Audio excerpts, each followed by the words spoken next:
Sorry, I'm kind of getting everything situated here.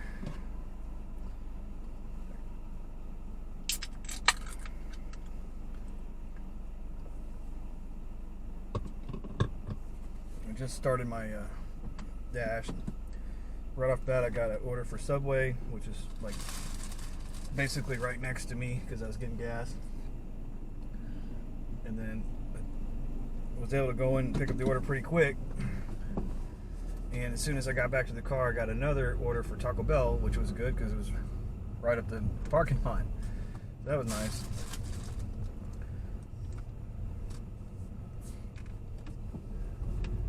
But I've got a seat full of food and 2 drinks to kind of hang on to here, so. Turn left onto Farm to Market Road 156 North Farm to Market Road 156. That's why I'm kind of being a little bit hesitant right now, because I gotta, you know, as per the routine, I gotta make sure I've got all this food secure. Continue on Farm to Market Road 156 North for 1 mile. And then make sure that I'm going the correct direction to start with. I got a pretty good distance to go. I mean, it's not that bad. It's saying 11 minutes right now. I mean, it is a good distance, but I guess because traffic not being too bad, you know, according to this, I should get there pretty quick. So this might be a series of videos today that I compile together, because I think the maximum time for each file on this body cam, on the body cam, is 15 minutes.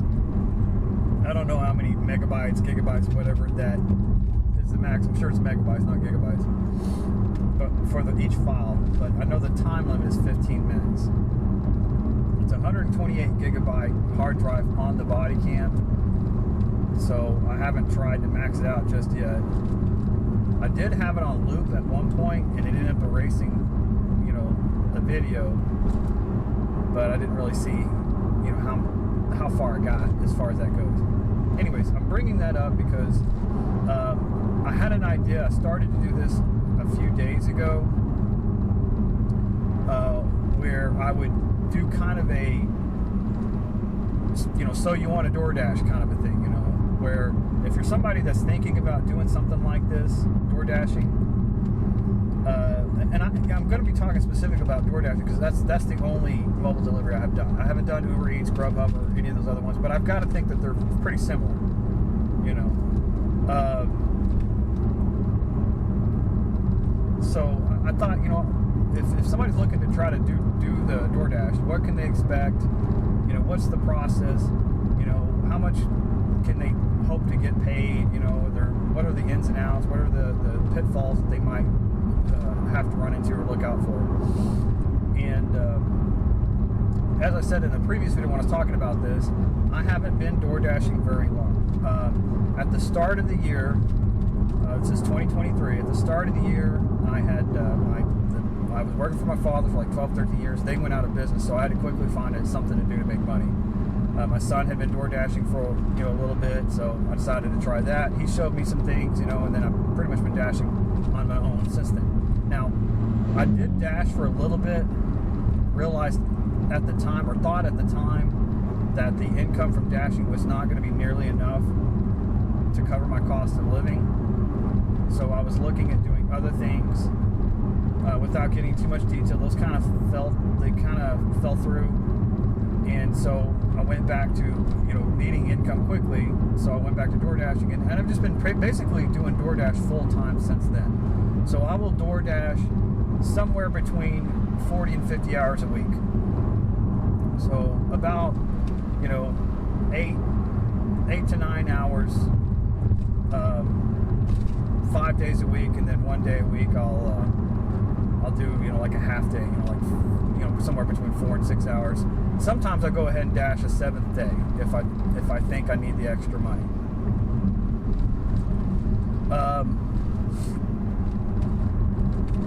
So I was going to do an outline to make sure I've kind of covered everything, but I decided that'd be more trouble than it's worth. I'm just going to try to wing it, and it's tough if I'm kind of humming and hawing around, just because I'm trying to think about what to cover. and while I'm trying to drive, and I'm gonna have to pause frequently as I'm doing these series of videos, I guess, so I can do my dashing. But I'll try to make it as coherent and sequentially sensible as I can.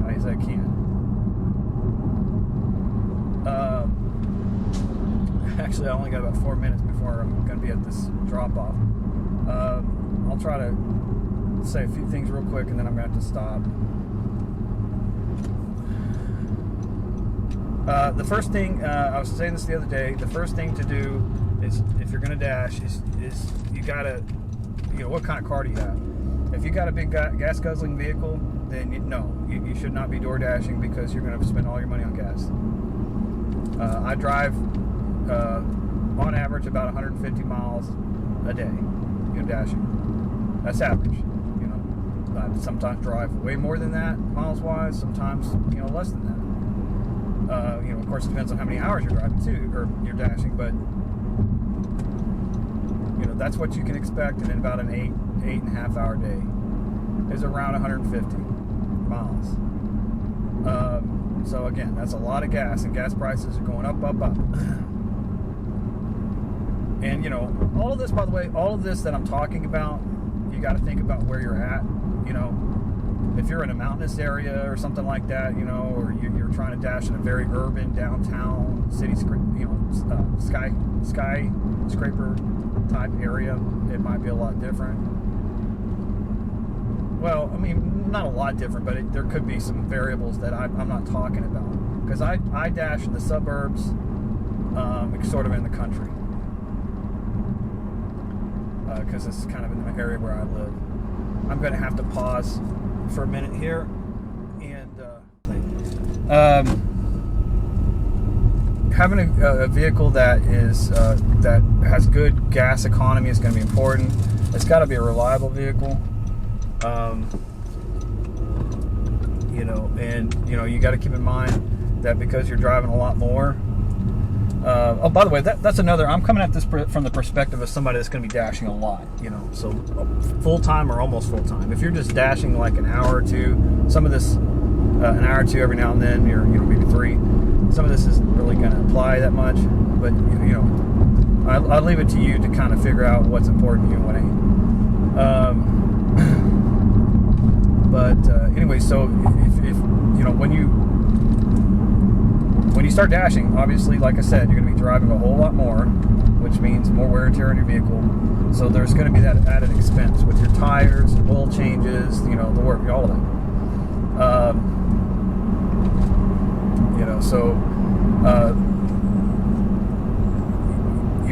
You want to keep in mind a portion of the money you make is going to have to be put aside for the potential of, for the upkeep of your vehicle, and for gas and taxes, but I'll get to the taxes thing later.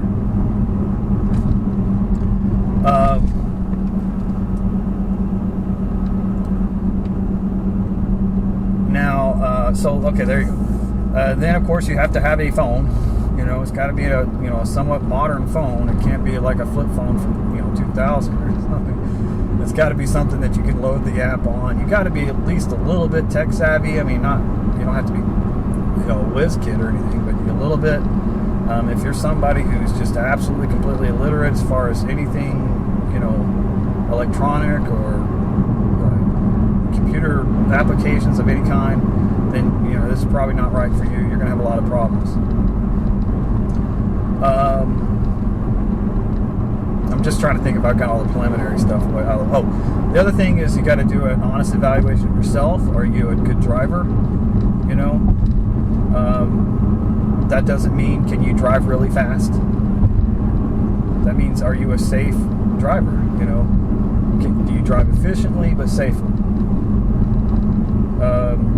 Because as you start driving more, your odds of getting a ticket or getting in a wreck go up. So if you're somebody that's already prone to those kind of things, getting tickets and getting in wrecks, then you probably don't want to do DoorDash.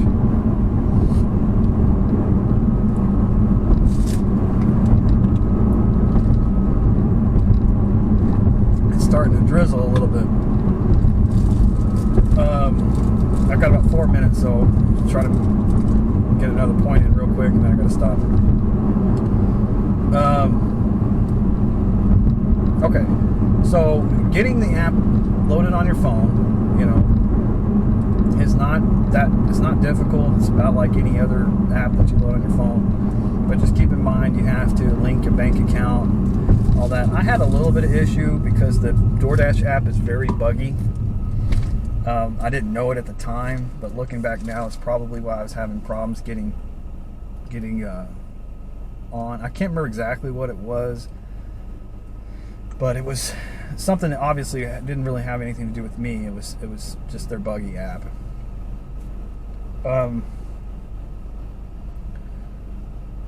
But you know, I guess that's the other thing. You do have to have a bank account.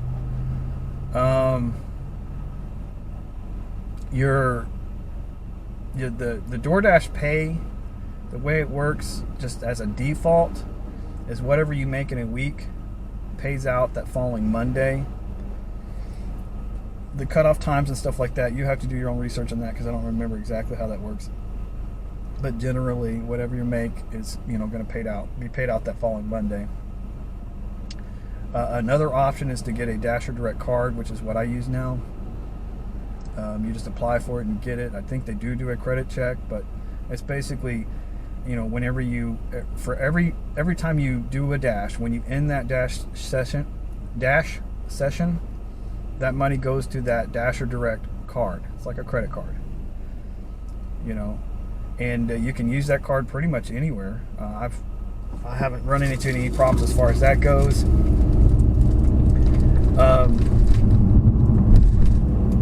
The only thing is as far as being able to pay your bills, at least for me, the easiest thing is just to transfer money every now and then from that card to my bank account.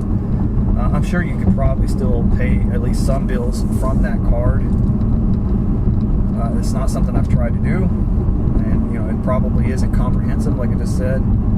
But I'm sure you can do it in some respects. You know, like paying a car payment or something like that. I'm not sure how that would work.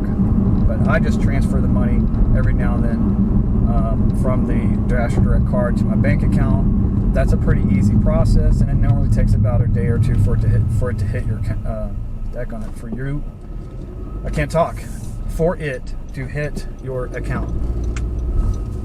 All right, I'm gonna probably have to stop again. Stop talking to me. So where was I? Okay, so I thought of something, by the way.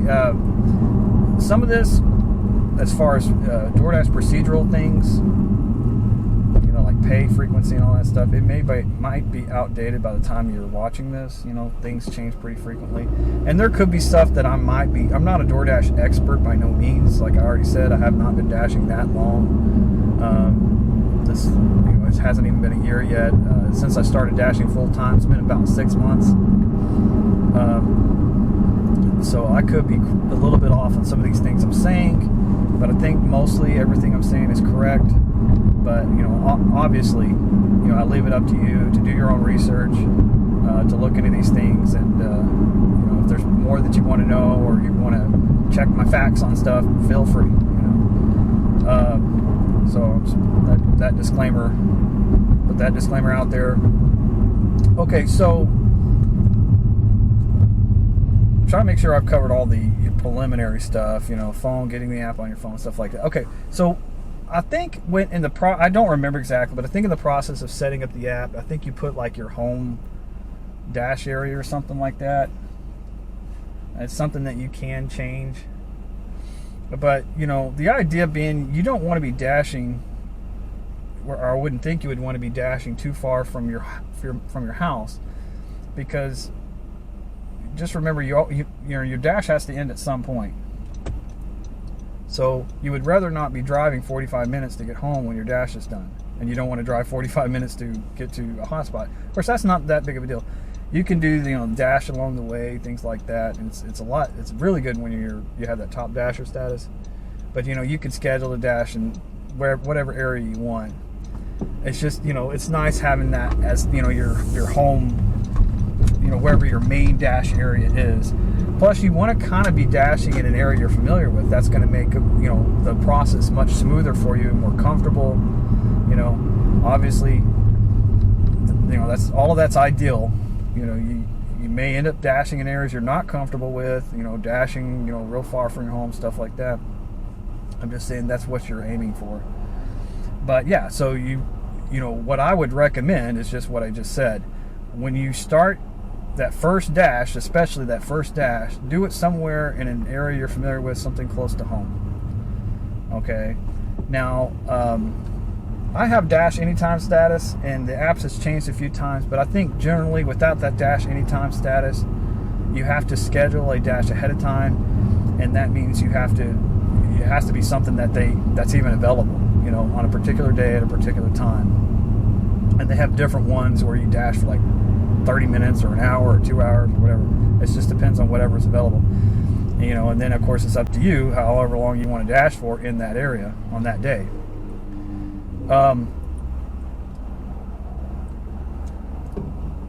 So you want to kind of dash somewhere you're familiar with. Pick a time that makes sense for whatever you're trying to do. For whatever is available, and then you start dashing. Now, the DoorDash app, what they'll do is they put these little flames on this map on your screen, on your phone screen, that tells you that it's supposed to give you an idea. Okay, this is where you need to be driving to if you want to get dashes. Now, that doesn't mean you won't get dashes if you're not there. You just probably won't get very many. Or take a long time before you get one. Or when you do get one, it's going to be crap. I have a theory on that. I'll just throw it out there real quick. I mean, I could be completely off on this. I think what happens is the algorithm puts it at wherever's close to the hotspot areas, where the restaurants are, and as an order has been waiting for a long time, the radius kind of goes out further and further until they find a DoorDasher that's willing to pick up the order. Now, that's just a theory of mine. I could be wrong on that, but it seems like a lot of times when you get dashes when you're way off somewhere, it's usually something that's crap. And so I put two and two together, and that's what I came with. But again, I could be wrong. So yeah, you want to go to wherever the flames are, and it'll usually have like a red overlay on that. You want to kind of be in that red area, and as you dash more, you'll figure out, okay, this is kind of where I need to be. You'll figure out kind of a pattern. I don't know what other guys do. That's kind of me. Like right now, that's what I'm doing. I just delivered some orders. There's restaurants and stuff over back where I was at, but I know if I sit back there, it'll be a long time before I get anything. So I'm driving back down to an area that I know I'm going to I have a lot better chance of getting an order. And it's toward one of those flames, by the way. And not only that, I'm sorry, I should have said this. Not only that area back there is considered out of my zone. Like I was saying earlier, you can change your zones. So right now it's saying finding orders, headed back to zone, navigate back to your zone. But that, again, that doesn't mean you won't get an order. If I sat back there long enough, I probably would get something. But that's happened plenty of times. I've been navigating back to my zone and still gotten an order. So when that order comes over, it's going to tell you what they're offering as far as the dollars, and then kind of smaller under that is going to tell you like how many miles you want to drive. When I first started dashing, I was not paying attention to the miles. Anything came over, pretty much click on accept. I was at a 100% acceptance rate for a long time, but I noticed I wasn't making hardly any money. So yeah, you got to pay attention to the miles. So, I mean, there's so many different variables and scenarios. It's hard for me to cover all of it. But so, if say an order comes over, it says, I don't know, $6 for 5 miles. That's probably one you want to take. Or say one comes over and it says $4 for 7 miles. that one is kind of, I don't know, it's up to you. You know, you got to think, if it's you've been dashed for a little bit, you know, you kind of think, okay, what's traffic like right now? Have you been to that place before? What's it like trying to pick up there? You know, all these different things go through your head, you know, on a $4 7-mile one, you know. Now, personally, I do not take anything under $3. I don't care if it says half a mile. I don't take anything under $3, but it's up to you if you want to do that.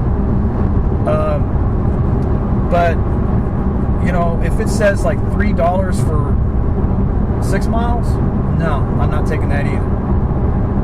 If it says $3 for 4 miles, you know, I don't know. If I know that I've been getting a lot of high dollar orders, I don't want to take the $3 for 4 miles one, because I know I have been getting a lot of high dollar ones, and I don't want to waste time with some, you know, for $3. But, you know, if I've been sitting around not doing anything, you know, and a $3 4-mile one comes over, you know, I might go ahead and take it. Again, there's so many different scenarios and variables, it's hard to cover it all. But it is important that you pay attention to the dollars and pay attention to the miles. And by the way, I kind of touched on something else. You know, think about the time of day, you know, how much traffic there is, you know, basically all these different things that might play a factor in how difficult it is to pick that order up and drop it off. Now, you don't want to get too picky, though. Okay, see, there's a good example. I just got one for $7 for 12.6 miles for Chick-fil-A. Now, you always got to factor in the amount of miles to actually get to the pickup. But $7 for 12.6 miles, even if you factor in, well, it's going to take me a few miles just to get to the pickup. I don't want to do that. That's wasting money. You know, and it's completely back behind me in the opposite direction. So yeah, I'm going to decline that one. And by the way, some of this is kind of a gamble too, you know. I might not get another order for an hour.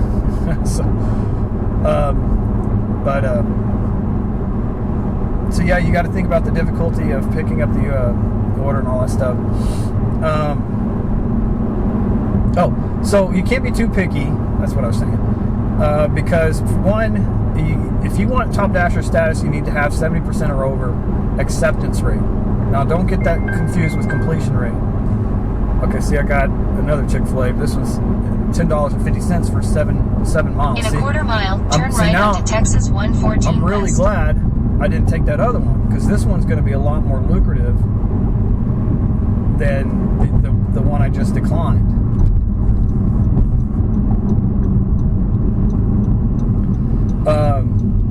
So yeah, if you want Top Dasher status, by the way, it's an evaluation over each month. There's other things like you got to have at least 100, you know, done 100 orders. But you got to keep your completion rate over a certain amount, your acceptance rate, your actual overall rating. But you know, yeah, that acceptance rate's got to be 70% or higher if you want that Top Dasher status. So yeah, you can't get too picky. Again, that happened to me. I was always getting Top Dasher, and I knew that there was a cutoff as far as being able to get it, but at the time I didn't think it was going to be that big of a deal, and it ended up being a big deal, and lost my Top Dasher status for a month, you know, and have worked my way back up. Right now I'm sitting at about 78%, but you know, if it gets much lower, you know, that last week of the month I'm going to be pretty much taking everything, you know, as long as it's not too ridiculous.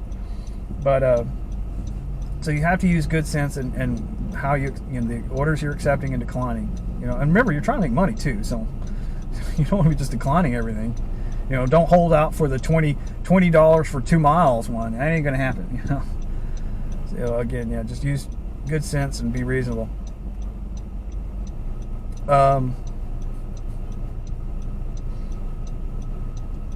That's something I forgot to say earlier. Make sure, you know, when you start your day, make sure your phone is fully charged.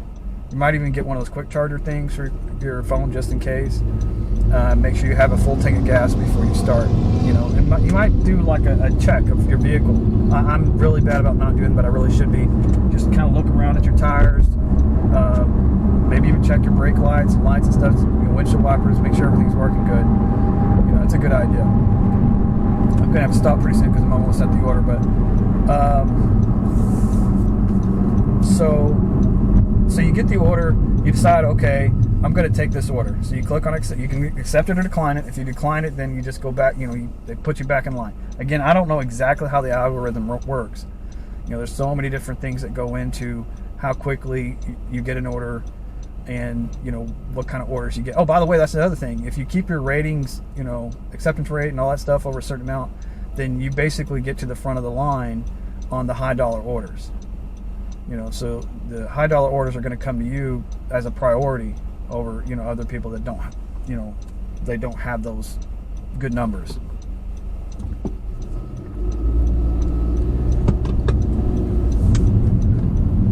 So it might behoove you to take a kind of a sort of a crappy one every now and then. Okay, so you accept or decline an order, but let's just say you accept the order. All right. When you accept the order, let me back up.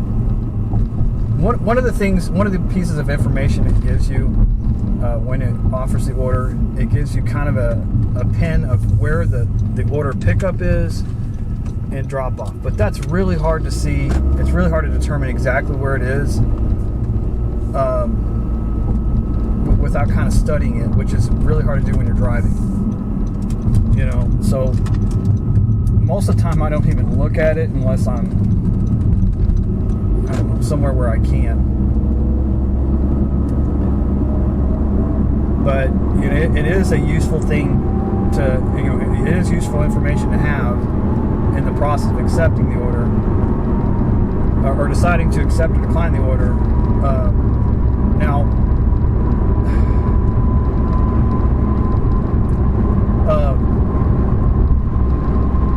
sorry, I lost my train of thought again.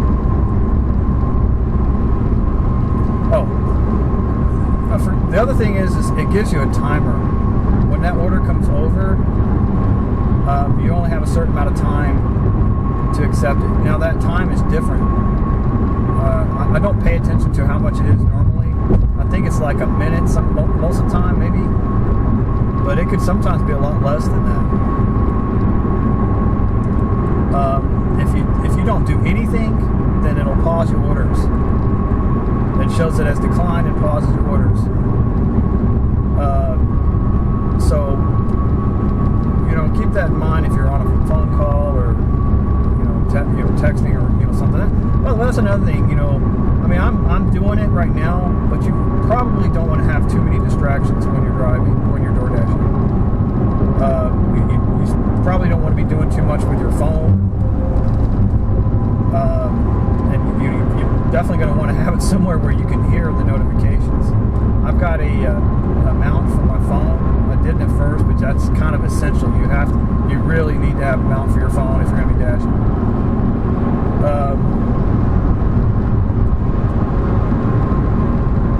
And of course a good car charger.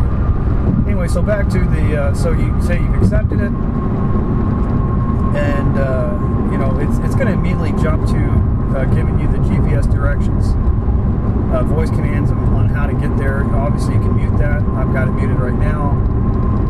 It works the same way as any time you've ever used any kind of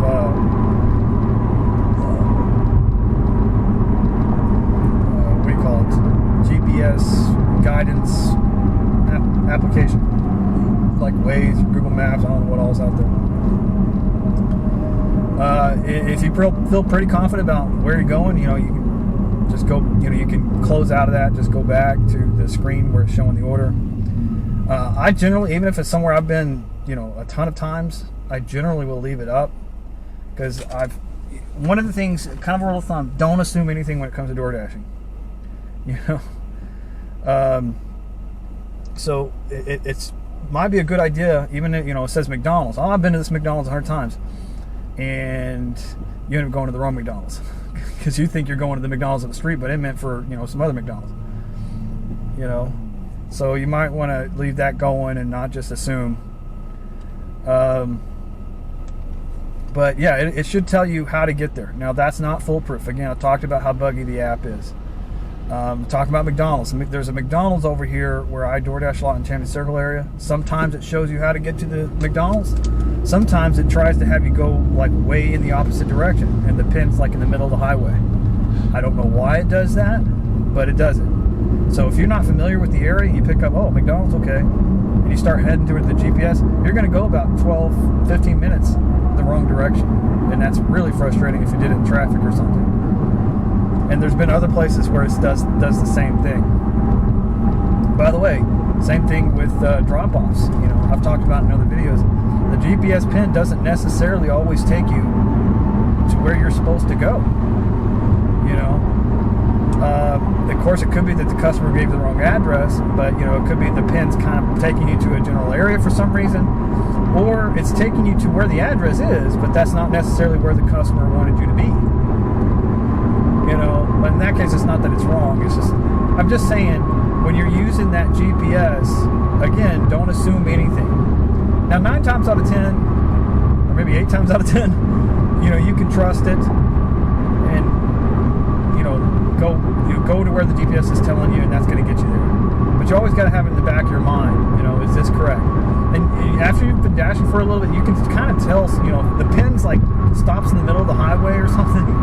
You know something's wrong. You know. Oh, by the way, that's another thing. And I'm kind of jumping ahead. But once you've picked up the order, kind of study it where it's having you go before you take off.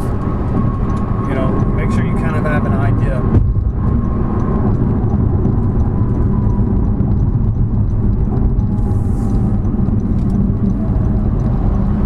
And all this, by the way, gets even more important if you're dashing at night or in inclement weather or whatever. I haven't had to dash in snow or ice, but I probably won't. If it's snowy or ice, I'm probably going to take that day off.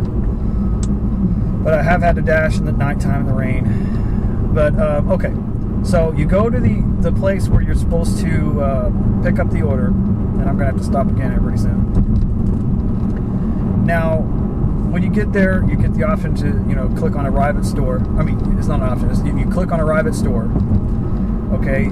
And then just kind of take a minute and look, because a lot of times they'll have instructions of what to, you know, where to go when you go in. Sometimes, you know, you're supposed to go through the drive-thru. But, you know, there'll be, a lot of times there's special instructions. Now, that's another one. It's like, there's plenty of times where it'll have some sort of special instructions. I'm talking about the order pickup, by the way. And they don't follow those instructions. It's, you know, the pickup's not where they say it's going to be, or, you know, just something, you know, what it says for you to do, and you go to do it, and, you know, that's wrong. My guess on those is they put those instructions in there somewhere at some point, and that's changed, and nobody ever thought to go back and update it, or just you have employees that just don't know any better and they're just not following it. Okay, I'm going to have to pause this again so I can listen to the GPS. Okay, so now I'm heading back to a hotspot, and so in this case, it's not saying that I'm out of my area. You know, like I was talking about before. You know, where it said, you know, head back to, you know, whatever it said, you know, head back to your area or whatever. It's not saying that. So I could sit right here, you know, and wait, but you know, my chances of getting an order would go way down. You know, well, the frequency of me getting orders would go way, way down. I would get an order probably eventually, you know, if I waited long enough. But, you know, obviously, again, with all this, you're trying to make money, so you're going to want to put yourself in the best position to make money. So it means a whole lot of driving in circles, you know, so I'm going to be going out here and trying to get back to that area I was at earlier. I call that the Champion Circle area. The two primary places I dash in is the Champion, what I call the Champion Circle area, and the other place is in Roanoke. I have dashed in other areas before, but those are the areas that I like to dash in. Okay, so going back to, so you pick up the, let me just double check, make sure this is still recording. It was recording, but it did that thing where sometimes I click on the button to bring the screen up. Instead of just bringing up the screen, it stops the recording. I don't know why it does that sometimes. Okay, so what I was saying is, so you got to the place. The reason I brought up looking at the instructions, it's just a good idea, you know. If it's a place you've never dashed at before, look at the instructions. You might want to go ahead and follow what the instructions say, because you never know. You know, I'll give you a great example. When I first started dashing, I went to this IHOP, and it said to pull into one of their to-go parkings, whatever they call it, and to call into the store, and they would bring the order out to you. So I did that. Took the time to dial it up, wait, you know, to call. The person comes on the line, they're all confused when I tell them, oh, no, we don't do that, you know. So it's like, okay, I just wasted my time. I could have just walked right back in, or I could have walked in. A lot of times they'll say, you know, give them this, don't use the customer's name, give them this ID number. And then you go in and they don't really, they want the customer's name. There's some, though, that, you know, like McDonald's, they only go by the ID number, whatever they call it, the ticket number, ID number, or whatever. So, I mean, it's real hit or miss. But, you know, better safe than sorry. If it's a place you've never been to, you might follow the instructions. If the instructions end up being wrong, you'll know next time. But, you know, if you want to take a chance, you don't feel like wasting your time. Like the one where, now that I've been dashing, if I get to one where it says to call in, I ain't doing that. I'm going to walk in the store. You know, Chili's, by the way, Chili's did one, they had it where you would pull into their parking spot, and it was like a lot of people do with, it's just a, you know, your average person not dashing or whatever, you go to do a pickup order. You pull into the spot and you dial the number on the sign and you tell them what spot you're in, and they bring the order out to you. So Chili's, their instructions, the DoorDash instructions were similar to that for a long time, and then they just stopped.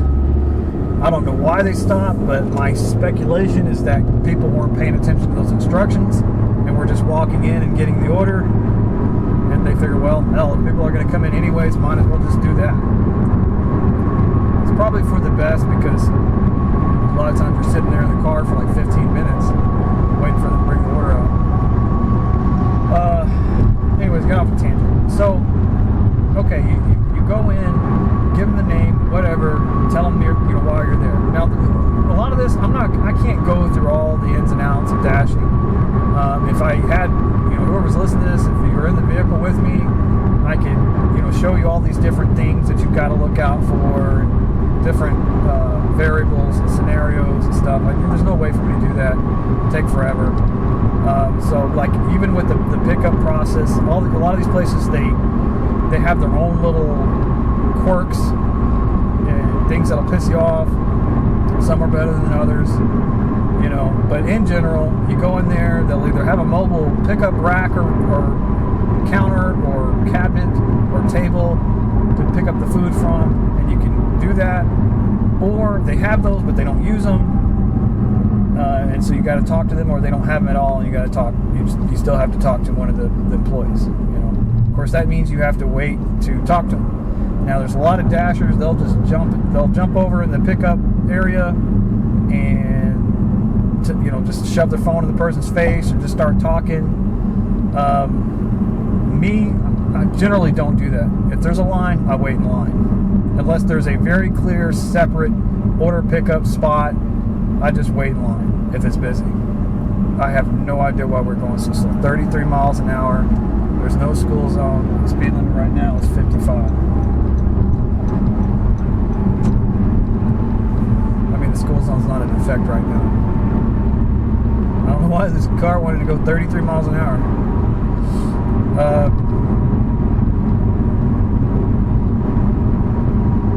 I mean, you sit behind these people and you think, well, they're going to speed up eventually, but no, they're not making any effort to do it.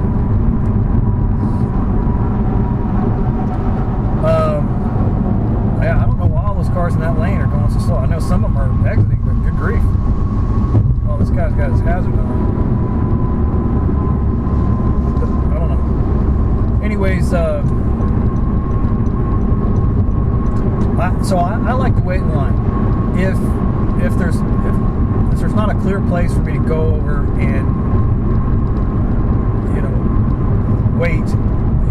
If there's not a clear place for mobile pickup or pickup orders, aside from like mobile order racks and cabinets and stuff like that. Okay, so this is $9 for 6.6 miles, so I'm definitely going to take that. You know, by the way, yeah, anytime the dollars are more than the miles, head east on Texas 114 you know, east. most of the time you're going to want to take those. It's when the miles is kind of equal, or the miles is a little bit more than the dollars, or it's a really low dollars that you kind of got to think, okay, is this one I want to take? Besides, you know, like I said before, time of day and stuff.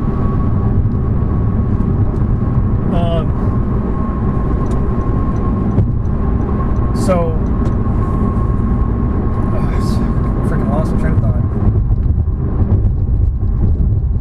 Alright, so the reason why I wait in line is because if you just jump in front of people and you shut your phone in the employee's face, or you say, oh, hey, I'm here for, I got DoorDash, you know, and the people are, they may not know.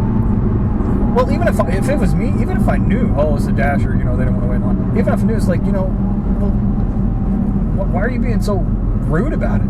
You know? But there's a lot of people, they don't understand that. They just think you're jumping in front of the line, you know, or whatever.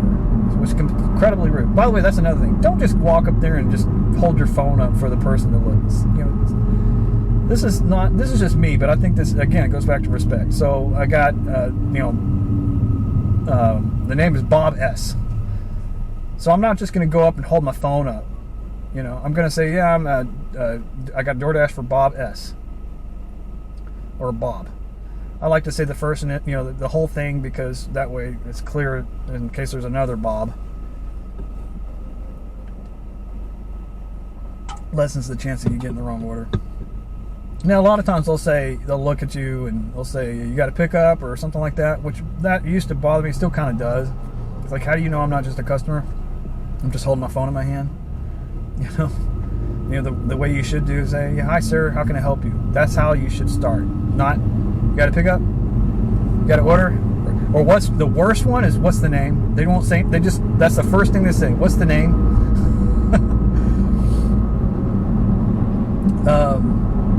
But, you know, I can't fix that. But, you know, for you dashing, you know, don't just come up and put your phone in front of their face. The other thing I will do, because a lot of them want you to do it anyways, but just to help with communication, I will say the name, turn my phone around, and point to the name. So I'll say Bob S. with the phone kind of up and me pointing to it. That way, if they couldn't understand me, or they might have thought I said something else, they can look at it and say, oh, he said Bob, not Rob, you know. It just, again, it helps in communication.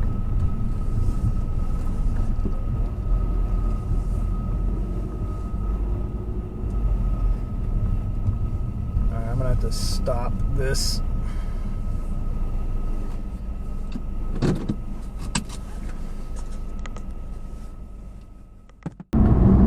Okay, yeah, so this one's taking me right back to a street that I delivered on, I think, the first order I got of the day. You know, that's something that you'll find a lot if you're dashing very much. You keep going back to the same places over and over again, same customers over and over again. So it's not that unusual, it's just kind of funny. So you go in, get your order, or you wait in line, and when you get the order, it's important. This is something I still, you know, have a problem with getting in the routine of doing, but it's very important to make sure if they've handed you the order, make sure it is the correct order. And depending on what you're supposed to be picking up, kind of, I'm not saying itemize all the items. You know, there's a lot of times it's sealed bags anyways. You know, there's no way you're going to do that. But kind of have an idea, because the app will tell you what you're picking up food-wise. Well, it's supposed to. That's another one. Sometimes it'll just say one item or two items. But normally, it'll tell you what you're picking up. And so kind of have an idea about that when they hand you the order. So for example, if you go into a place and you've looked at the order, you know, while you're waiting for them to give it to you, and it says like you're supposed to have 4 drinks and, you know, several combo meals, and then they hand you one small bag, something's wrong, you know. Sometimes it's much easier to do that than others, I understand. Like McDonald's, they always seal the bags and they put everything in one bag. So it's really hard to know. But the app will tell you, well, you can tell by the weight of it. Yeah, I guess you kind of can. You know, if you're supposed to be drinks and it feels real light, you know, then you know they forgot the drinks. But just kind of check that. Now, on that note, if they hand you the order and they gave you the wrong order, or they didn't give you all of the order, that's on them, not on you. But it'll save you some grief later. And if you get to the customer and you got to hand it to them, or they call you later and say, hey, they didn't get all their order, or they got the wrong order, unless you left it in your freaking vehicle or something, then, you know, all you can tell them is, oh, well, you know, I'm sorry, that's what they gave me. You know, at that point they just have to call DoorDash support. There's nothing more you can do. Don't try to drive back to the store and get the rest of their food or something like that. Now, again, if you accidentally left their, you know, say you left their drink in your car, hopefully you haven't gotten very far. But the honest thing to do is to go back and give them the drink. You know, that hasn't happened to me just yet. You know, chances are eventually it will. If I'm already like 10 miles down the road, I'm going to tell them, oh, I'm sorry, I didn't get a drink. Yeah, it's a lie, but I'm not going back and I'm not going to tell them it's in my car. Okay? But if I'm just like right up the road, I'll be like, oh, shoot, yeah, I'm sorry, it's right here. Let me come back. And, you know, in that case, you'll have to get their address unless you just remember it, because once you've delivered an order, that address doesn't stay in your phone.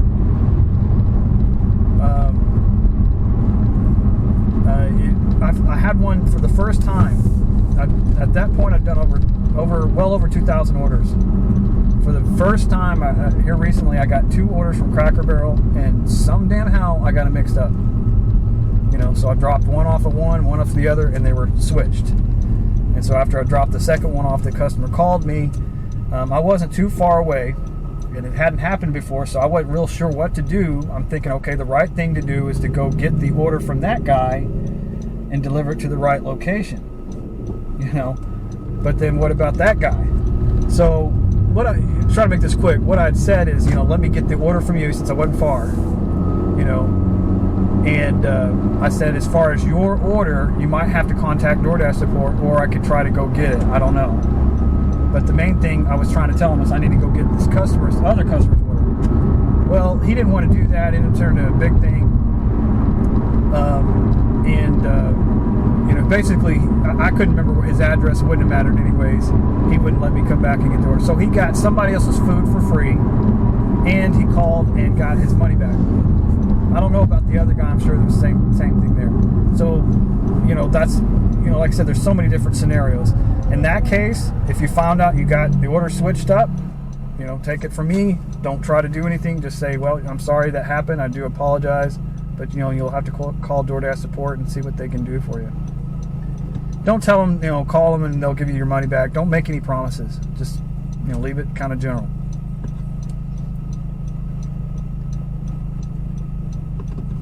Or not DoorDash support, DoorDash customer service. It's support for us, customer service for them.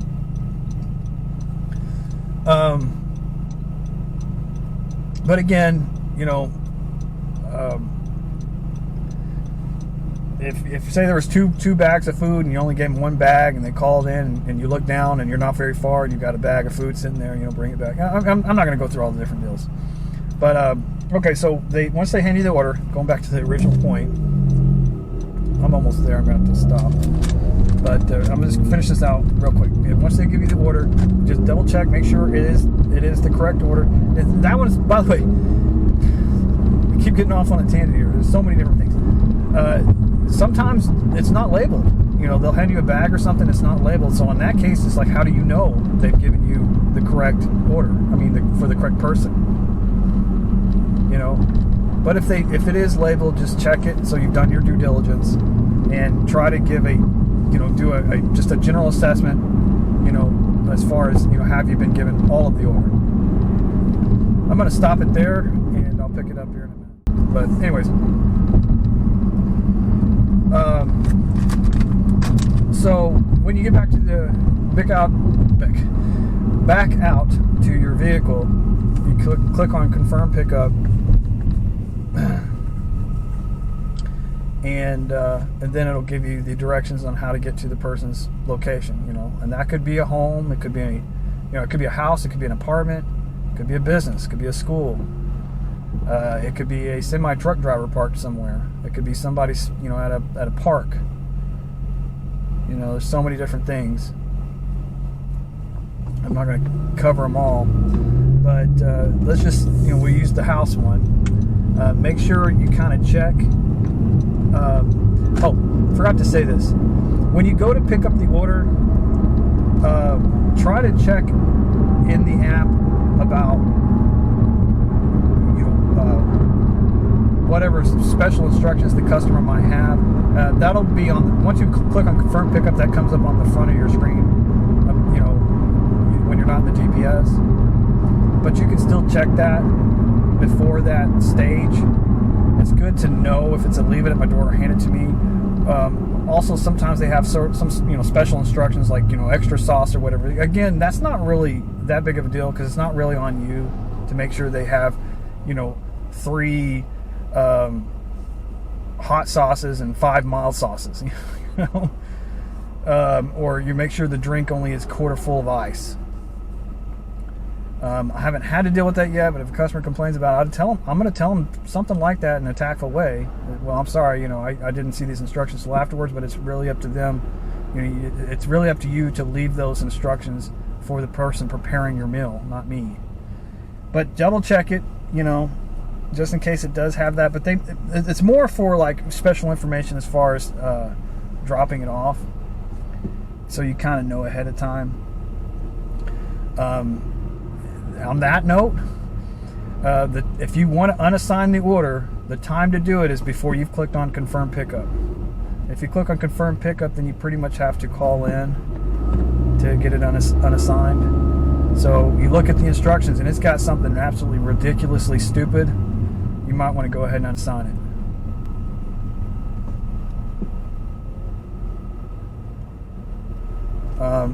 But you don't want to do too many of those either. In fact, when you do that, you don't get any money for it. So all the time you took getting there, picking up the order and stuff is a waste. Plus, you take a hit on your completion percentage. Now, it used to be 80% minimum. They just raised it to 90%.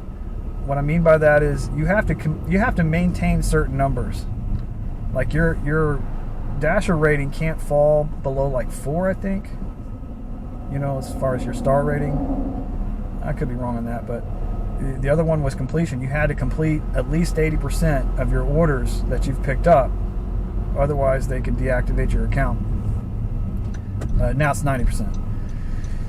Anyway, so yeah, just kind of double check that. If you can remember to do it. Sometimes I forget, if you're running in real quick, they've got the order ready, and I didn't even think to check it first. But if you're sitting there waiting, definitely kind of click down and check those kind of things before you've actually gotten the order. And then anyways, so you click on confirm pickup. Some places make you click on confirm pickup before you've actually taken the order. I talked about that in a separate video. I don't think I posted it, but I don't want to get off on a tangent on that. But either way, once you've gotten the order, you confirm pickup, and then it tells you how to get to the location. So it's going back to using say it's just a simple, you're taking it to a house and you're leaving it at the door.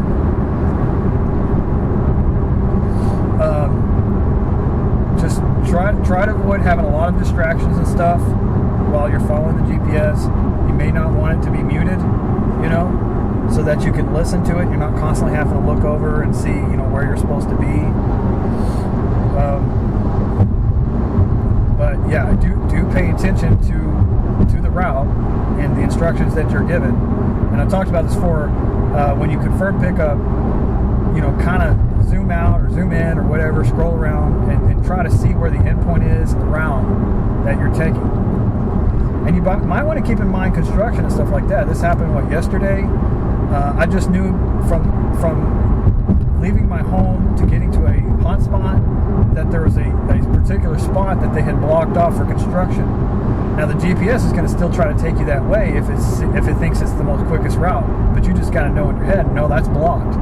So you know these things in your head ahead of time, that way you're not wasting time. So those are some things you might think about too.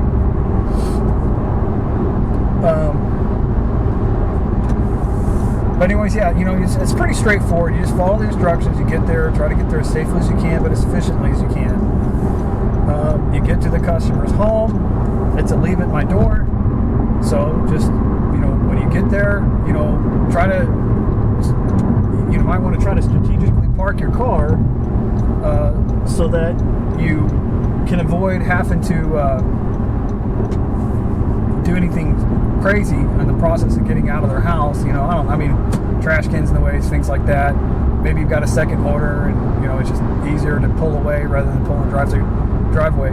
I tend to try to avoid pulling in people's driveway, but, you know, a lot of times, like, you know, that last order, I do it anyways. If the driveway is empty or whatever, then definitely, well, most likely we'll go ahead and just do it, because that way I can just back out and go back the direction I came. If you're parked, sometimes you don't have a choice. You have to park on the curb facing traffic. Try to go ahead and throw on your hazards. That way, you know, it just adds to the safety factor. You know, it's flashing lights, you know, helps people see that your car is there and you're not really supposed to be parked facing traffic. Anyways, so yeah, that's it. You just get out of your car, take your order, take the customer's order, you put it in front of the door. Now, pay attention to screen doors. Don't put the order right in front of the screen door, and that way you know, that keeps them from being able to open their door. That's a mistake I made too. Start off with, I felt like such a bonehead when I finally dawned on me. It's like, duh, you know, it makes it hard for them to open the door. So, you know, in those cases, set it off to the side. Sometimes these customers will set out like benches or chairs or tables for you to put the order on. Sometimes it's obvious. Sometimes they tell you to do it. Sometimes it's just kind of implied and it's obvious. Sometimes it's not so obvious. You know, if I'm a customer and I'm ordering food, I want to be able to just open my door and get the food. I don't want to have to walk to the end of my porch, you know, especially if it's cold or something. I know that sounds lazy, but, you know, isn't it nicer just to be able to open the door and grab your food? So I'm sure there are a lot of Dashers that'll just they don't bring it actually to the door. They just set it like at the end of the porch, you know, or they see some table somewhere and they just set it there. I try to make it just, you know, I want to be treated how I want to treat people how I want to be treated. So I try to make it as convenient for them to get their food. Head west on Texas 114 West without going way overboard. So that's something you might keep in mind. I'm going off on a tangent on these little things that I'm spending too much time on. So then the next step is to take a picture of the order. This is another thing that I have a bad habit of. You really, when you're taking your picture, don't just get right down on the order. Kind of hold your phone back a little bit so you can see things, you know, other than just the food. Because the whole point of the picture, although I think it's kind of a silly system anyways, but the whole point of the picture is to verify the order was dropped off, you know. So if all you have is in the picture is the bag of food, that doesn't help a whole lot. Again, I make that mistake all the time too, but it's a good habit to kind of stand back a little bit and get more in the picture than just the food bag or the drink or whatever. Now, if for some reason the customer meets you at the door, even though it says leave it at my door, you know, they meet you at the door, or there's some scenario where you hand the food to the customer instead of leaving it at the door, then you can just click on handed to customer. But it might be a good idea to go ahead and text the customer, you know, in the app and say, you know, food delivered, you know, or food handed to you. I was doing that for a while because I was getting these, I don't want to get off on a tangent, but you could have scammers that try to, you know, do the hand it to me and then later on call in and say they didn't get their order when they actually did, and then you get a contract violation. You know, that way, if you do hand it to them, you text them in the app, then the DoorDash people should be able to see that you're at least saying you delivered to them. So that helps back up. Of course, having a body cam helps too, if you're actually using it like you should. which I'm not really doing.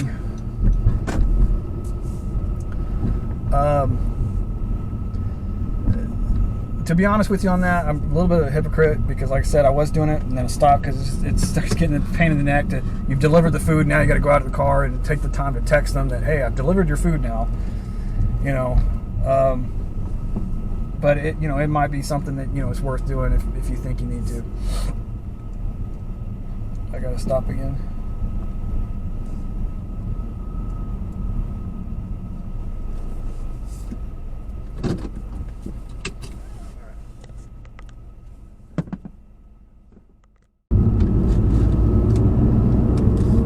Okay, so again, even though I kind of am on some things, I'm trying not to get too in depth with covering these different scenarios because I would be here forever.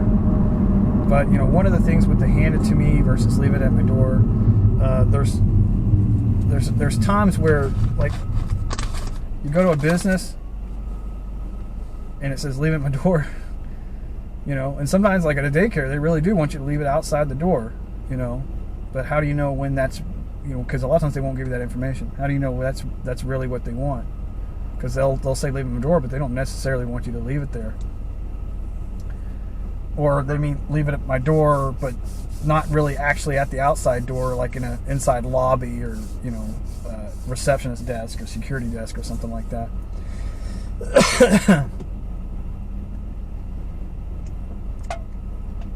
9 times out of 10, if it's a business and it says leave it at my door, you're going to actually be handing it to somebody. But if you can, still try to take a picture of the order when you drop it off. And that's the other thing. When you do hand it to me, the app doesn't automatically take you to taking a picture because it's assuming, well, you're handing to the customer. Why would you take a picture? You know. So then where's the proof that you handed the customer actually got their order? If you didn't actually hand it to them, you know, or like I said, they could be running a scam. So I said this before, the whole thing, leaving my door, hand it to me, all of this, it's a very bad system. There's a much better system I talked about before. I'm not going to go into it, but sometimes it'll say hand it to me at a business. Well, at any place, you know, businesses. This is more often than not at business. It'll say hand it to me. And you get in there and you say, oh, this is for so-and-so. Oh, I'll take it.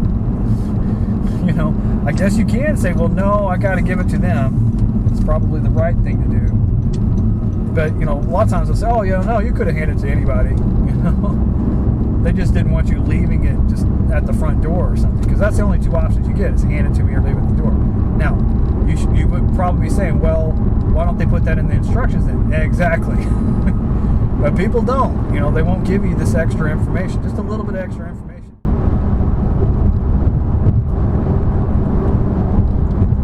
Okay, so I mean, I just bring that up because that's something to think about, you know, the hand it to me's versus leave it at the door. But, you know, say you've left it at the door, you take a picture, that's it, you're done, you know. You know, it'll show that money in the running pool of money for that dash. So you know how much money you made. One thing I wish they had is where you could go back and you could at least see where maybe not where you dropped off from because they don't want you keeping those addresses, but at least where you've picked up from and how much money you've made from each one of those locations throughout the day.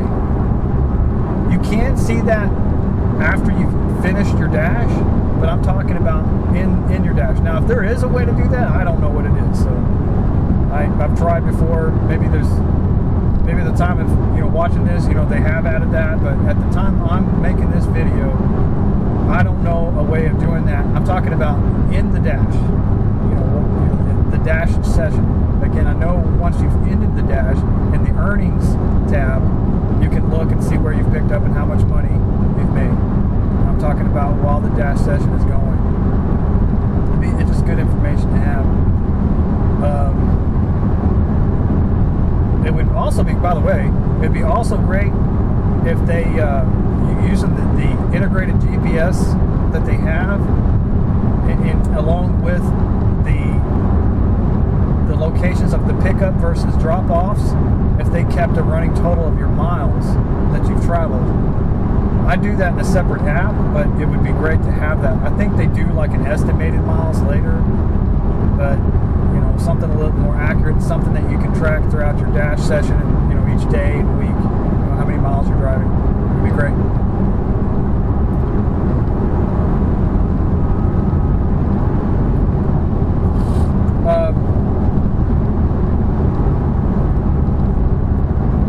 I think I pretty much covered all the, you know, the main basis things without, like I said, going into all the different scenarios. You know, there's all kinds of, you know, like apartments, they can be a real pain in the ass. You know, the customer, say it's gated, the customer didn't give you the gate code, then what do you do? Well, you contact the customer. Yeah, that's if they actually respond. That's actually if you can contact them. And meanwhile, you're sitting there wasting time and looking like a numbnut at the gate. You know, trying to find building numbers, especially when it's dark, or you know, the building number's obscured for whatever reason. I gotta stop this. I think I pretty much have covered all the main points in dashing. There's a ton of stuff that I could go over, you know, like I said before, the ins and outs, quirks, and things like that. There's a lot of things that I don't even deal with very much, that I don't have much experience with, like handling high-rise buildings, for instance.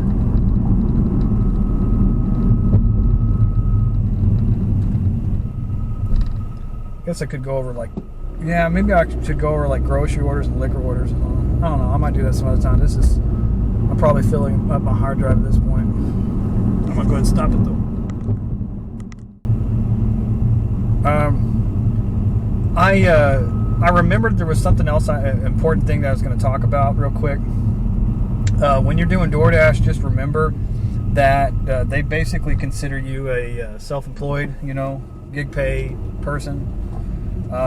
If you've done anything similar to that already, then you probably already know. But what that means is they're not taking any taxes out each time you get paid. So all your taxes that are due to the government are on you. And when you're self-employed, all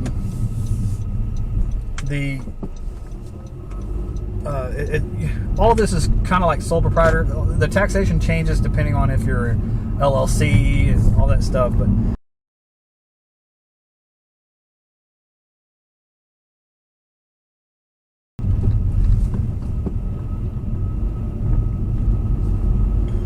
anyways, get back to my point.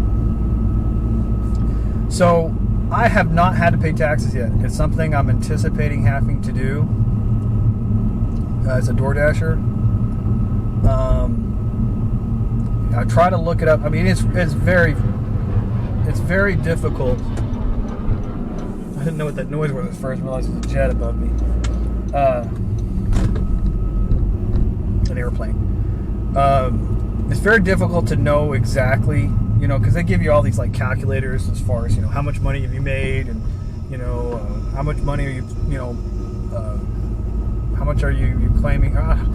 It just, there's no way to know exactly how much money I'm going to end up owing, especially considering my situation this year, because I've got a lot of I haven't just done DoorDash this year. So the best thing I can do is try to give a rough estimate, you know, and put aside money. God dang it. Oh, no, that's right.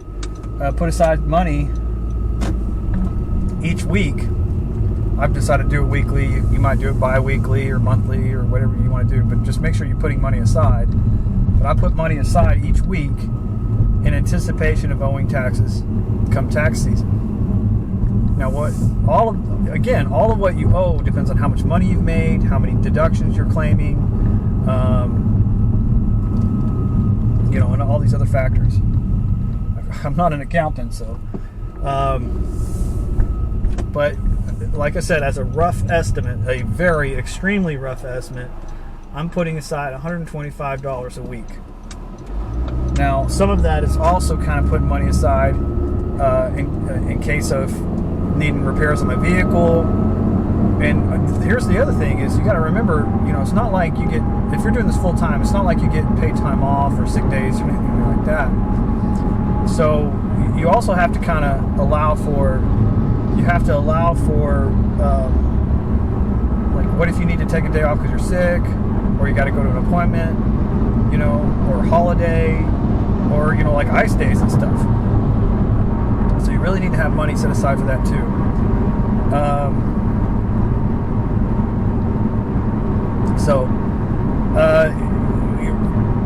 I'm not telling you that's what you should do. I'm not giving you any sort of advice, on how much money you should set aside, deductions and all that stuff. I'm just telling you what I'm doing. You do whatever you want to do. You might want to contact or, consult with an accountant. Of course, I'm not doing that because I don't want to pay for it.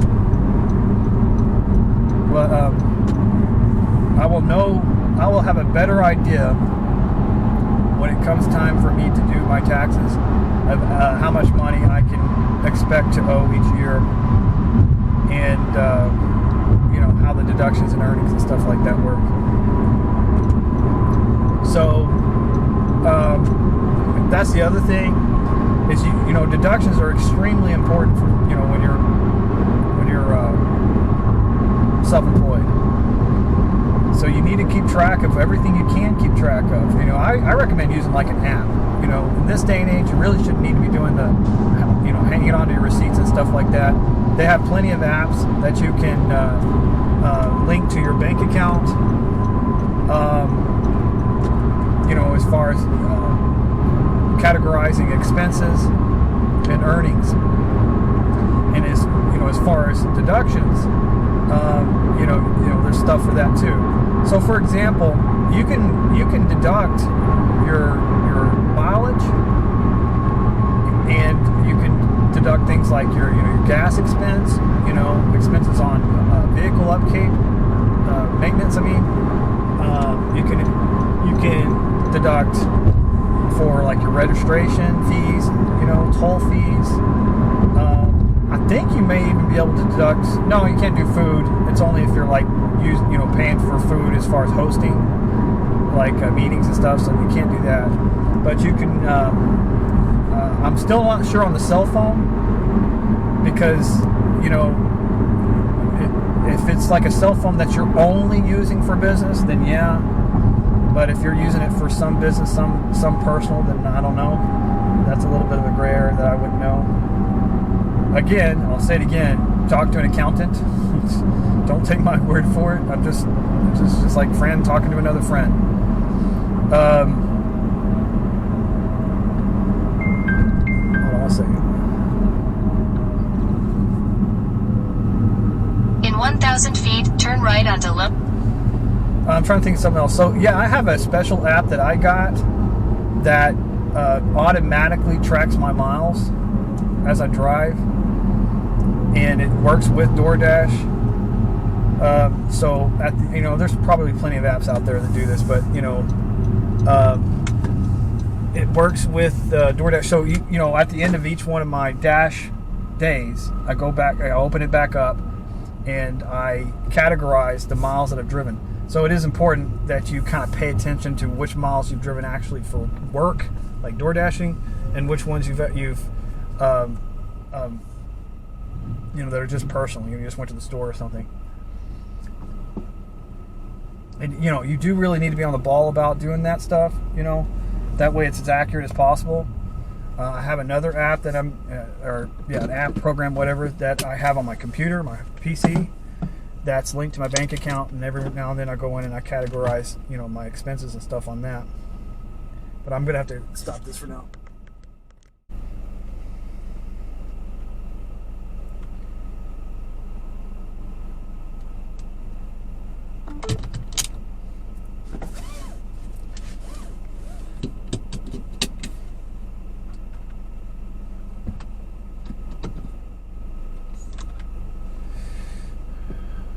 I just real quick, I wanted to kind of finish what I was talking about with the taxes.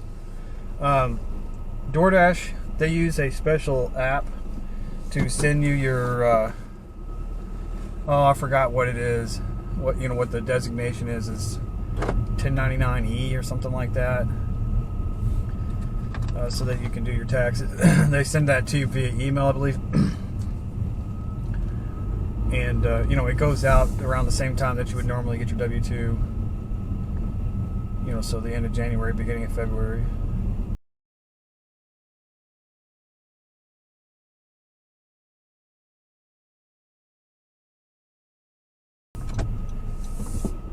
Hold on a second.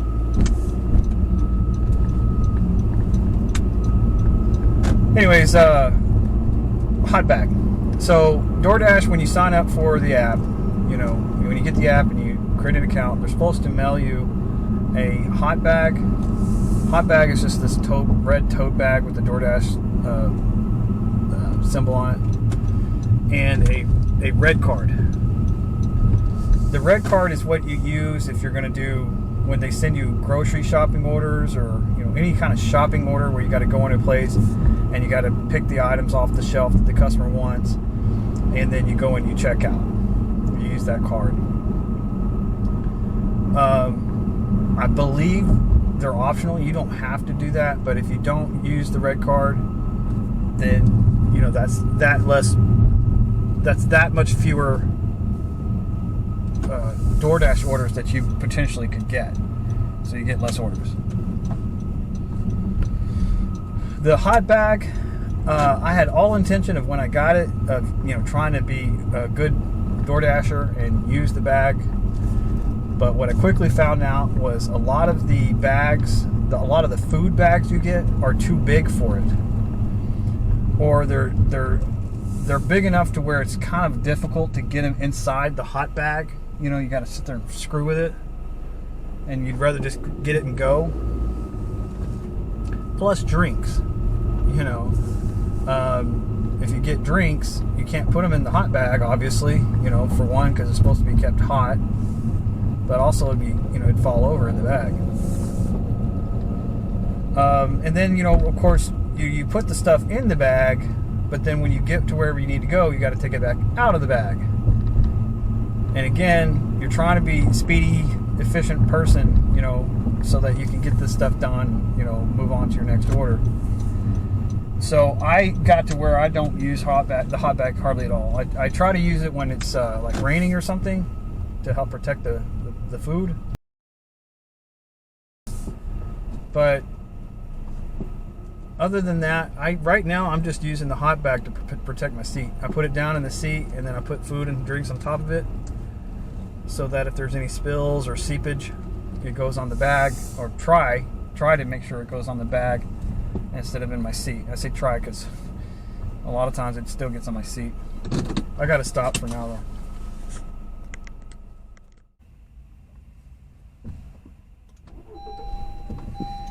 I was able to say hi to my son. He works at this Chick-fil-A, and sometimes he's not there when I'm dashing, and sometimes he is there, but he's too busy or in a different place where I can't talk to him. But just so happened this time he was over on a break.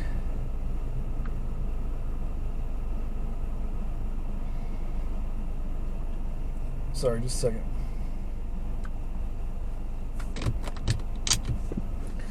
On the hot bag situation, the other thing I want to say, because I know people are probably already said it, you can buy bags. You know, yeah. DoorDash even has a place, I think, within the app where you can order extra, you know, items, accessories. So you can order bigger hot bags, pizza bags, hats, magnets, all kinds of stuff. And I might get around to buying a bigger hot bag at some point, or even a pizza bag. But right now I'm just waiting. I don't know if I want to spend the money just yet to do it. And I know you can buy them. I'm like, oh, dang, sorry, that was kind of pointless.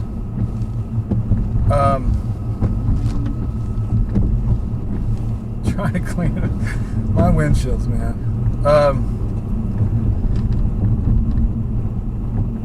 I've already looked on Amazon. You can buy pizza bags and stuff like that on Amazon. They're probably cheaper, so I might even just go that route if I ever get around to it.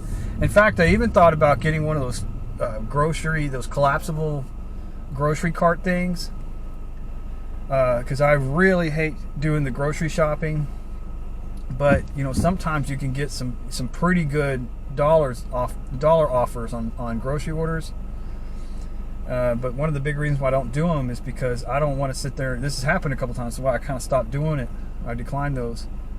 You get several bags of groceries, and you get there, it's on the 3rd floor, and you have to sit there and make 6 or 7 trips up the stairs to drop it off. It's not worth the time and effort. But if you have a big cart, like I said, a collapsible cart you can keep in the trunk or something, and even like a big tote bag or box to put all that stuff in, it would make it a whole lot easier. So that's just another investment that I'm thinking about making at some point. This dash cam is a big one.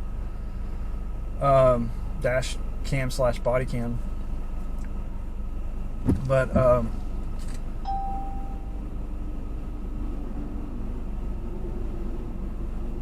sorry, I just got a text. I was looking at it. Ex-wife saying something.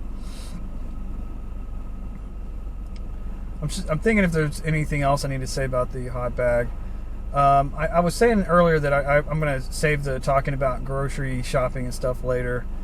Maybe I can zip through it real quick. You'll get all kinds. You get some where you're not really picking the items off the shelf. You're just going to somewhere in the store and they hand it to you. Tom Thumb, I think, does that. My red car. You go in there and they've got all the grocery carts loaded up with the bags all ready to go. But a lot of them you go like the Dollar General, CVS. 7-Eleven's another one where they'll have it all bagged up and ready to go. But a lot of them like CVS or Walgreens and others, you have to actually go in and find the item on the shelf and scan it and put it in your cart or basket. And that's pretty much it. You go in there. You have to have a red card. You go in there. It gives you the list of the items in the picture. You go find it on the shelf. You scan the items one by one. If there's multiple quantity of the item, you just scan the one item and then show the quantity that you got. And then once you're all done, you take all that up to the checkout. You check out, swipe your red card, and you're done. Now, different ones have different, slightly different processes, and you just have to follow the app and see what it tells you to do. The biggest problem is when you can't find an item. A lot of times there'll be substitutions that you can substitute, but then you can't find the substitutions either. So it's kind of stress. It's like, you're walking all over the store trying to find these items. It's a lot of waste of time, and then you having to contact the customer and find out what they want to do.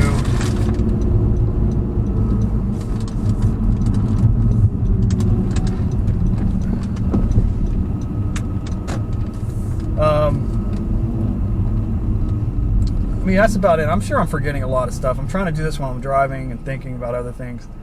But let's see. I'm sure I'll think of other things, but I'm gonna have to stop this for now.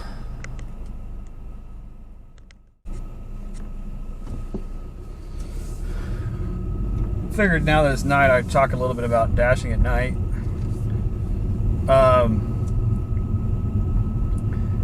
I've said it before. I have a newfound respect for other delivery services like FedEx, UPS, Amazon Fresh, all of them, especially when they have to deliver at night and stuff, because something that people don't realize is it can be pretty difficult to find places in the dark at night. These house numbers sometimes are pretty hard to see. Street signs, all that. The area I'm in right now is actually pretty well lit. And the house I just dropped off had their porch light on, and the light over their house number was on. So that was very good. But you'll get them a lot of times where you'll drive in an area, it's not well lit, and it might be out in the country, or it might be in an area where there's a lot of tall trees. It's overcast anyways, so it was already kind of dark tonight.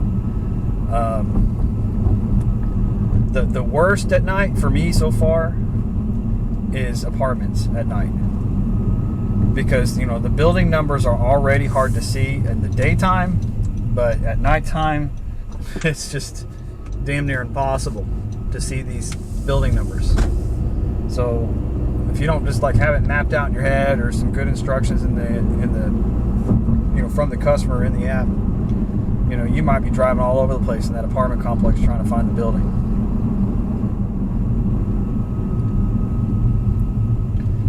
And again, this is one of these, well, just go where the pin says. I'm pretty sure that car just ran a stop sign. Maybe I'm wrong.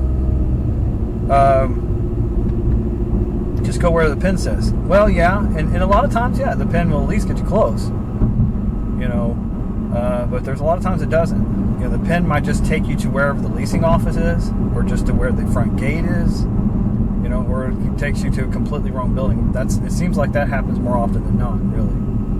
But even if it does take you to the building, you know, some of these, in these apartment complexes, some of these buildings are very large. You know, so it might take you to one part of the building, but the actual apartment unit is way, way down on the other side. You know, and if you're walking around carrying a bunch of drinks and food, that's going to be really annoying. But, you know, some pointers is, you know, as always, kind of have an idea where you're going ahead of time before you start going. Look at the GPS route and the endpoint. That'll help.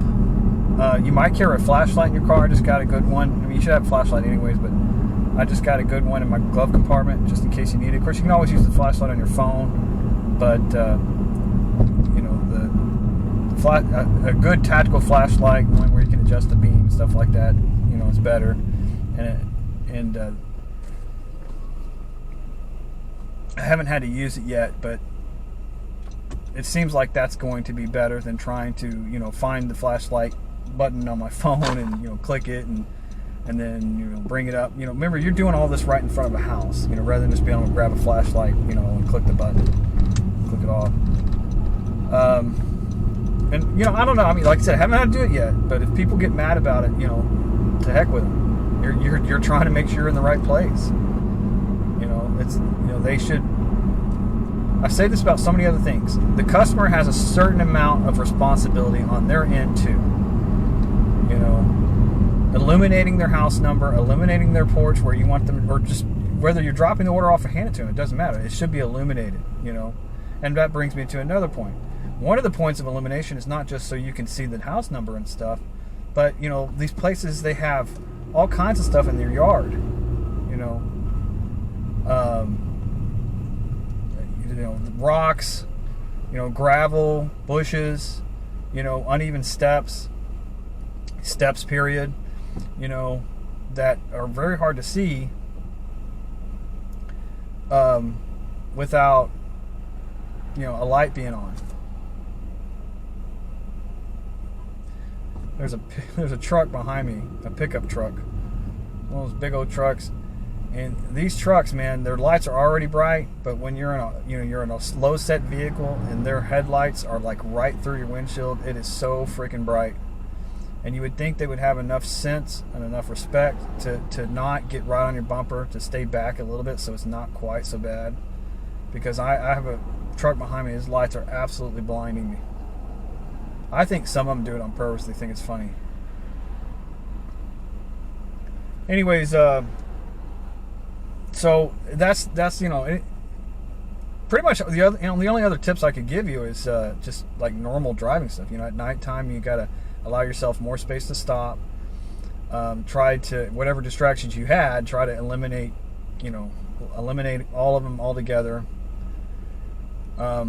You never really should be having real loud music playing while you're dashing, for a lot of different reasons. But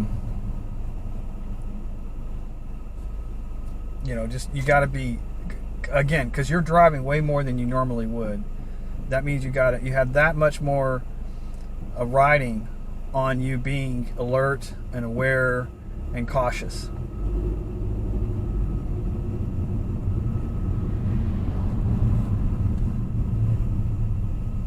And that also, by the way, you know, you might want to think about that when you're accepting these orders. You know, you might have taken that $4 for, 5 miles for $4 order in the daytime, but the 5 miles for $4 order you might not want to take at night because of it being dark. And you see what I'm in right now. Keep that in mind too. Rush hour traffic. 5 miles for $4 might sound pretty good when it's 2 o'clock in the afternoon, but when it's 5:30 in rush hour, it's going to probably take you twice as long.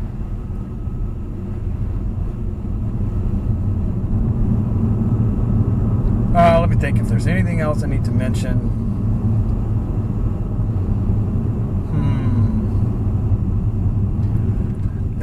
It never has been much of a concern of mine as far as actual, safety, as far as criminal activity, but it might be something to be aware of.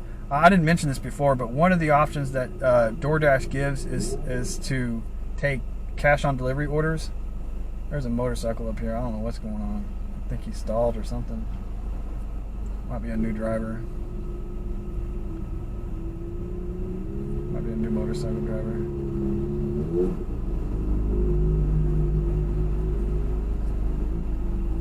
That or he has something wrong with his motorcycle.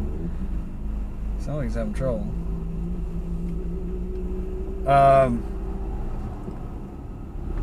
Okay, what was it saying? Crap. I distracted me. Struck you at just a second there. I'm not going to just completely stop so you can get out.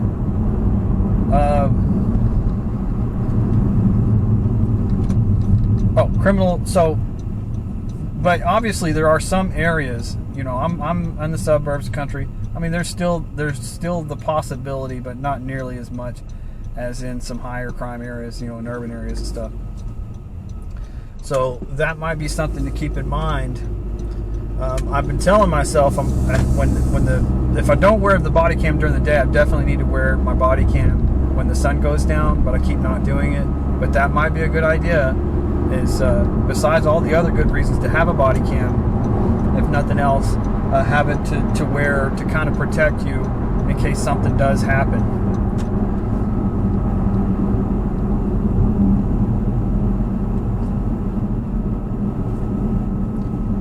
Yeah, you see, it's so I picked up an order at Wingstop. It was $7 for like 8 miles, a little over 8 miles. But because I'm having to sit in traffic to and from, it's taking me twice as long as it normally would to get this order done. Of course, the traffic on this road I'm on, the interstate I'm on right now, is called 35. I'm on the southbound side. The traffic on this road for the past couple of weeks, I don't know, on this side at this time has been way more than normal as far as the traffic backup. I don't know what's going on. Normally it would be the northbound side over there at this time of day. That's the worst.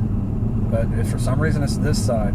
Now I did see an emergency vehicle driving down as I was going up, so there might be a wreck somewhere up there and that's causing this. But this eats into your time big time. And really, now that I look at it, I only got 30 more minutes. I've scheduled my dash in at 6:30. It's almost 6 now. And I have not made enough money to really stop. I really need to make at least another $20. But these are the things you got to deal with, in dashing and think about when you're accepting these orders. The reason I accepted this one is because I'd already... The order before that took me way off, and so from turning that in and making my way back up to a hot spot, I'd already wasted over 30 minutes, and so I didn't want to just sit there and decline orders.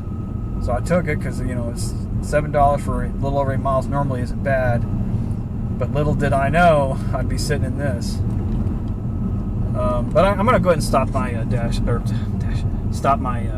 dash cam.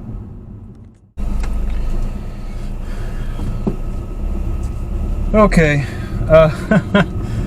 that's one more, I guess, to finish out the night. Dash just ended. I've had 2 now where the pin was the wrong place, so that goes to tell you, it'd been nice to have the dash cam going when that happened, but one was an apartment. I was talking earlier about, doing apartments at night are tough. Unless you just really, you already know exactly where you're going for whatever reason, good instructions, or you've been there before, I don't know. Because generally the pin is going to be off. So it's, you really have to have a visual. You have to be able to see the building number, part numbers, and stuff like that. And it's harder to see at night. So I had one, first of all, I think it was the last video, I was sitting in traffic. I sat in that traffic probably for another 20 minutes. Finally got down to the hotspot area, got an order from McDonald's. It showed it not very far away. Wasn't a lot of money, but, it wasn't very far away, so I took it. Finally got there. I made a mistake on getting out on the road. It's too much to explain, but I made a mistake. That cost me some time. But then the traffic was super duper heavy because it's Friday night, 5 o'clock traffic, and there's wrecks all over the place. So I wasted another probably 15-20 minutes just dealing with that. Finally got to the apartment complex. The pin, I'm following the pin. I try to look at the building numbers the best I can, the apartment number ranges, but it's really hard to see. You got to watch out for people walking out in front of you, cars backing up, all that stuff, while you're also trying to follow the GPS and look for these building numbers, and it's nighttime, so like I said, it's hard. Anyways, so when following the GPS pin, it took me to a different part of the apartment complex that wasn't where I needed to be. And what was even more frustrating, was when I did find out where I needed to be, I had already passed it. It was pretty much right when I turned into the apartment complex. So all that extra time wasted for nothing. I got that one turned in. By the way, I just discovered something I'm going to share with you. There's been times in the past where I've scheduled my dash, and it gets to the end and I'm expecting it, I do like one more dash thinking, okay, that's going to be it, and the time's going to end, and it doesn't. And so I check the time, and it shows the end dash time different than what I thought. So I thought, oh, okay, I guess I'm just mistaken. I guess I set it for 30 minutes later than I expected. But tonight I discovered that's probably hasn't been the case most of the time. What I'm saying is today I set my dash to end at 6:30 p.m. So I started around 11 this morning, set my dash to end at 6:30 p.m. I am 100% sure on that. The reason I'm 100% sure is because I have to go, initially, that it's changed since then, but I initially had to go. Today is my day to go get my youngest son for visitation. And so I knew I had to be done by 6:30 so I could drive and go get him. What I'm saying is those plans have changed since then, thank goodness. But that's why I set my time for 6:30 p.m. I didn't know for 100% sure I set it for 6:30. So when I turned in that McDonald's order, it was past 6:30. It was like 6:34, and I'm thinking, okay, well this is going to end any minute. And I get another dash, and so I look. It says 7 p.m. So the dash extended on its own. I'm 100% sure that happened. I'm not mistaken. I know that's what happened. So just kind of a share it with you. Now I know. Anyway, so it was 2 orders at the same time. One was for IHOP, one was for Papa John's. If I could have just gotten the Papa John's, it would have been pretty easy to get to from where I was at. But I had to go get the IHOP first. So that means I had to fight traffic to get across this highway to get the IHOP order. I was half expecting them to, it not to be ready and be sitting there for 15 minutes. But luckily it was ready. But then, when I picked that up, now I have to cross back over. So I had to cross over and then back over this busy highway, 5 o'clock traffic and stuff at nighttime. I don't know why people do this. They drive so slow. The speed limit here is 55 or 60. That person's doing 45. These people are either running you over or they're just driving exceptionally slow. Anyways, so I crossed back over again. I'm thinking I'm going to get to Papa John's and, be sitting there for 20 minutes waiting for the pizzas. But luckily it was ready to go, so I was able to leave. but now I've got to fight traffic to get to the drop off. I get to the area. It's in a cul-de-sac, so the houses kind of wrap around. And so based on the pin, it could have been one of two houses. And it's nighttime, so it's hard to see. Now, the house it ended up being was well lit because they had Christmas lights everywhere. But guess what they did? They covered half their house number with a Christmas decoration. So I started to pull into the driveway thinking that was it, but I couldn't see all of the house number. And then I double checked the pin, and I was like, you know, it might be this house next to me. And you don't want to get out at nighttime at a house when they're not expecting you. You don't know what's going to happen. So I'm thinking, okay, let me just get, I'd already kind of half pulled into the driveway, but I thought, let me just back out. Let me pull around this cul-de-sac here and look at this other house and see if that might be it. The problem is with that house, all their lights were off, and I could not see a house number anywhere. So I didn't pull into that driveway. I just kind of pulled, on the curb, kind of halfway in between the two houses. And I'm thinking, okay, this is my first time to try out my flashlight, my brand new flashlight I got. I'm going to have to go up there and see if this is the right house. Of course, I didn't really need it. It was just the fact that it was covered in a Christmas wreath. So as I'm walking up to the house, because I left the food in the car, as I walk up to the house, I see the customer coming to the door. Sure enough, that first house I came to, that was it. So I didn't yell, but with a raised voice over to him, because I'm still kind of out by the street. I said, I'll be right back. I said, your house number was half covered in a wreath. It was a wreath. As I'm walking away, I realized he didn't hear me because it's a glass door. It was a glass screen door that he didn't have open all the way. And I'm thinking, I don't want to just stand here and repeat myself. So as I'm walking away, he says, "Are you bad?" And I said, "Yeah." I said, "I'll be right back." And I did end up repeating myself.